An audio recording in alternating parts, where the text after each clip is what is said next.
How's it going, everyone? My name is Nick Simi. I'm back with another video. Today I wanted to touch on the walk-on mindset or a winning mindset in order to be successful. Not only walking on, not only in collegiate sports, but even, maybe in your job and school, etc. So I have a short little phrase for you. I got some notes here, so if I'm looking down, that's what I'm looking at. But so to start off, commitment versus circumstance. So those are the two words I want you guys to think about. So commitment versus circumstance, right? So your commitment, let's start with that. So obviously it can be anything. Your commitment can be toward anything. It can be towards school. It can be towards your sport. It can be towards your personal life, relationships, whatever. Your circumstance, I want you guys to think about in terms of what you're going through or in the moment, what's happening, the events, whatever adversity. So you got those two. Commitment and circumstance. So overall, your commitment has to be greater than your circumstance at all times. At all times. I'll say that one more time. Your commitment to whatever it is has to be greater than the circumstance that you're in.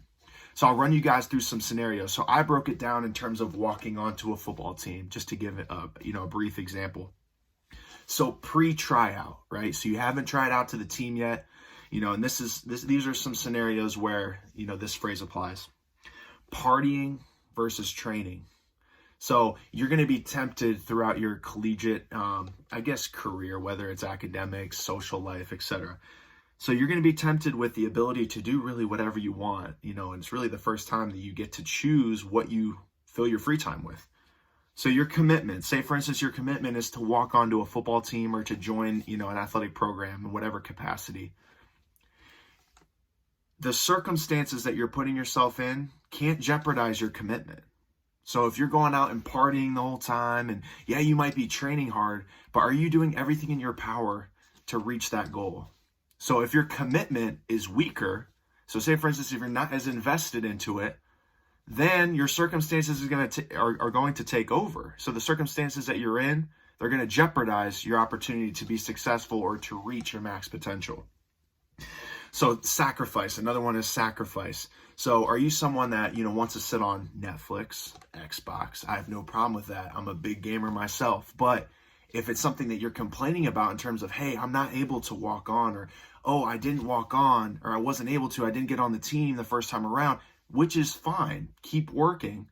But if your commitment was weaker and you let the Xbox, you let the Netflix consume your time and consume your energy, then that means your circumstance is greater than your commitment. So that's overtaking, a big part of your life, big part of your focus, and ultimately you reaching your goal. Another thing is training schedule. So it's very easy to sit back, you don't have anyone pressuring you. The only pressure has to come from within. It's, other people can apply pressure, other circumstances can apply pressure, but the greatest pressure and the greatest way to overcome anything is from within. So, for instance, say it's a Sunday night, maybe you're driving back down, you had a long weekend at home, you're able to visit family, and say for instance that day you had to train, all right? So your circumstances, it might not be ideal, to train. You might be getting back later, you might not have had all the food necessary to fuel yourself that day, so you're run down, you might be a little sick. Are you going to train? So your commitment, obviously, like I said, is walking onto the team. Is that greater, or are you going to find a way to work through that circumstance? So is your commitment going to overcome, or is your circumstance going to overcome you? So another thing to worry about. Also, too, nutrition habits. Nutrition habits. I'm not saying you have to be crazy specific about what you eat all the time, but it's got to be a focus if you want to perform, especially in any athletic field or sport. You have the ability to eat whatever you want. Some of you guys might have a budget. That's something that I'll, touch on in another video too, about budgeting for nutrition and how to grocery shop and what to eat and before performance, after performance, etc.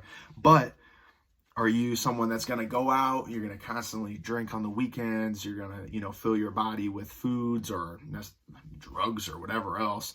That's obviously going to impact your performance. So it's tempting, the nightly ice cream and cookies. I'm not saying you can't have that every once in a while, but you got to have that in mind in terms of separating what is on track and what is off track. So overall, with that process, with your commitment and your circumstance, what can help you out is the group of people that you surround yourself with every day. So the one is like the social media aspect. If you're consuming content that's negative, or you're consuming content that has nothing to do with your goal, and you don't have any content that you're following on YouTube, Instagram, social media, then how do you expect yourself to perform and really become the best that you can be? There's obviously outlets that you can, watch, whether it's Barstool or, something that, makes you laugh every once in a while. But, say for instance, if you want to be a walk-on and there's nothing in your feed that is talking about football or, providing motivation or giving you a skill set or, giving you a better mental outlook, then, how do you expect to, walk on when it matters most? So, 5 types of people. So I saw this in a recent post that I follow, Pen, Paper, and Strength. So 5 types of people. Make sure that you have these 5. Inspired, motivated, passionate, grateful, and open-minded. Obviously, the list of adjectives can go on and on. There's more to add to this list. But 5 types of people, quick adjectives that you want to surround yourself with: inspired individuals, passionate, motivated, grateful, and open-minded. So that's the pre-tryout process, right? So that's before you walk onto the team, before you walk into the facility and try out.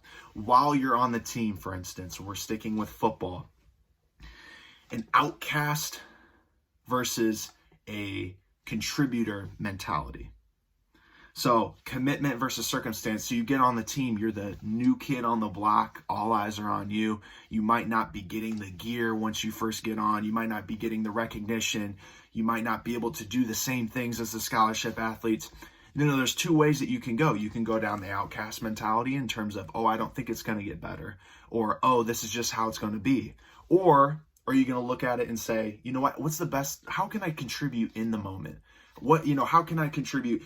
Saying hi to the people when you walk in the door, learning the names of the staff, the custodians, how can you contribute? So outcast versus contributor mentality. Next is earning your stripes and respect. So while you're on the team, commitment versus the circumstance. So your circumstances, like I said, you're not necessarily getting that recognition. You have to put your nose to the grindstone and work. And the only way people will truly respect you is if you do it through actions and not through just words. So commitment versus circumstance. I see this one a lot, people that talk about it and people that will be about it or act about it, right? So your commitment, you're on the team, you want to be a part of something greater than yourself. Whatever circumstance that you're in, you want to be in action and not just in communication or talking about it. So another thing too, this is common, like a scout team player, right? A scout team outlook versus, I have to be a starter at this university or college. So commitment versus the circumstance. Your commitment is you're a part of the team now, right? You have to contribute in any way possible for the betterment of the team, not always just the betterment of yourself. So a scout team outlook saying, for instance, I'm on scout team. There's no hope. If I'm not playing, this isn't worth it. Which, like I said, a lot of people have differing outlooks on that. I'm not minimizing that by any means. If you want to play, there's obviously ways about that. But I would look at it more so in terms of how can I provide value, and value on the team. A lot of people think it's playing time. It's not playing time. It's being positive. It's being a hard worker. Can you motivate others? Can you lead others? Can you maybe help younger athletes along the way? Can you provide mentorship? Can you be a role model? Can you be coachable? So that's all stuff that provides value because you're providing a path, not only for yourself, but you're making other people around you elite. That's just as valuable as someone that plays 50, 60 snaps a game. So just a quick run through, like I said, the walk-on or winning mindset. Your commitment has to be greater than your circumstance at all times. That applies, everything from your social life, work life, athletic life, etc. So I appreciate you guys. Have a winning or walk-on mindset. Follow me at Nick Simi at Nick See Me _. It'd be nice if I got my Instagram handle right. Hit comment, subscribe below. Like I said, I'm excited. I'm willing to answer any questions you guys have. I'll be making some more videos soon. Thank you again.